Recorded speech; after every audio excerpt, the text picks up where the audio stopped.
ni Dajjal. Isa na paninira doon. Nasabihin niya siya si Isa alayhi salam.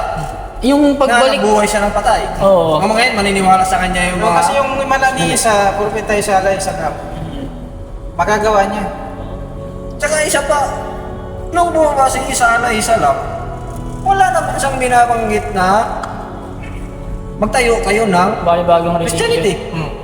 In fact, nagpakilala nga siya sa Quran, di ba? Sabi niya, Yung sinubok na sa ni Satan na ibibigay ko sa iyo kung anong yung gusto, sambahin mo lang ako.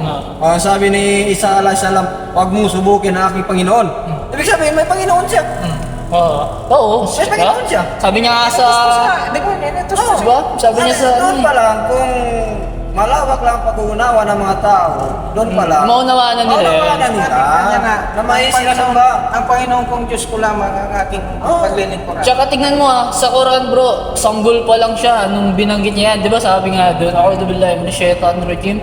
Qala inni abdullahi ataniyal kitaba waj'alni nabiyya waj'alni mubarakan aynama kuntu wa awsani bis salati waz zakati ma dumtu hayya وبرا بوالدتي ولم يجعلني جبارا شقيا والسلام علي يوم ولدت ويوم أموت ويوم أبعث حيا.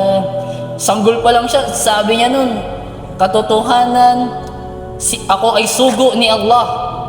Di ba? Ako ay kanyang binigyan ng kasulatan at ako ay kanyang ginawang propeta. Diba? Sa akin ay itinagubili ng sala at ang pagbibigay ng kawang gawa. At ako ay hindi ginawang masuwayin sa aking ina. Kapayapaan sa araw na ako ay bubuhayin at sa araw na ako ay muling sa araw na siya ay mamamatay. Kasi pagbalik niya nga dito, yun yung mamamatay siya pagbalik niya rito pagtapos niyang puksayin si Dajjal Di ba? Kaya ang ganda rin ng istorya na yan bro, subhanallah. Pagka pinag-aralan yan.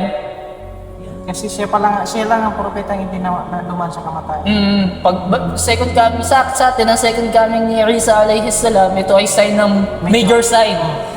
Mga sabi na end of the world. The end of the world. End of the world yan sa kanila. Alpha at Omega eh. Ako ang ulo na tuloy. Di ba? Kaya pagbalik daw niya, uli na.